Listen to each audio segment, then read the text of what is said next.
It's been 3 weeks since we reported the first confirmed case of COVID-19. It's also been 3 weeks since we heard from our members of parliament. They adjourned a few days ahead of their scheduled break at a time when the country needed them most.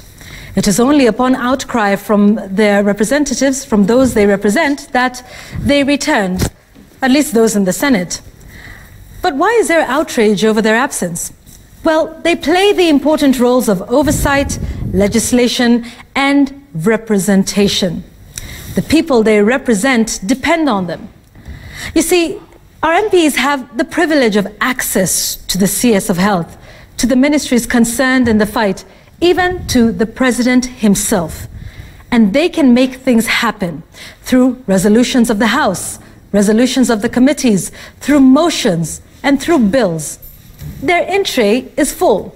To start with, they have to debate and pass bills to reduce payee, to reduce corporate tax, in line with the President's economic relief proposals. They have to do this, hopefully, before mid-month, which is when most companies work on their payrolls. Now, as part of their support of the government's efforts, they should also oversight the monies that are being allocated to this fight to ensure that they are spent appropriately. I'm talking about the 35 billion shillings that's been given by the World Bank to boost our healthcare system as it responds to the emerging needs, or of the 5 billion shillings that is to go directly towards the recruitment of healthcare officials.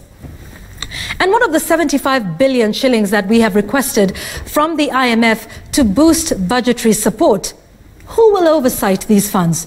Who will ensure that the generous donations that have been given to us by Jack Ma are being allocated equitably to the counties, facilities, and different front lines that need it most?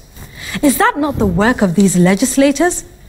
Also, who is thinking ahead to what we will really need the most in future when this is all said and done? Disruption of our planting by farmers, the effects on food security by the locust invasion. There is a significant disruption of the education calendar, the syllabus, our national exams. How will we reset this calendar? We need our MPs to apply their minds to these questions and make proposals while the executive is fighting the COVID-19 pandemic. We need them to redirect funds to the health sector, funds that were allocated to unnecessary votes like entertainment, both local and foreign travel, which, by the way, run into the billions. How can they do this? Well, they don't need to meet physically. The world is innovating as we speak. Meetings are being done on Zoom, Skype, and even the new app that's called House Party. And before you ask, MPs are given airtime allowances and they're provided with laptops. So this is what they should be doing, not criticizing decisions of revealing the identity of the recovered patients on Twitter. Neither is it distributing pads and sanitizers with their faces plastered on the packaging. The disaster celebrity strategy will simply not work here. You see, much in the same way we say, the church is not the building, but the people. We can say the same of Parliament. Parliament is not the building, it is the people, the MPs. They may do well to remember this, now and in the future. And that is my take tonight.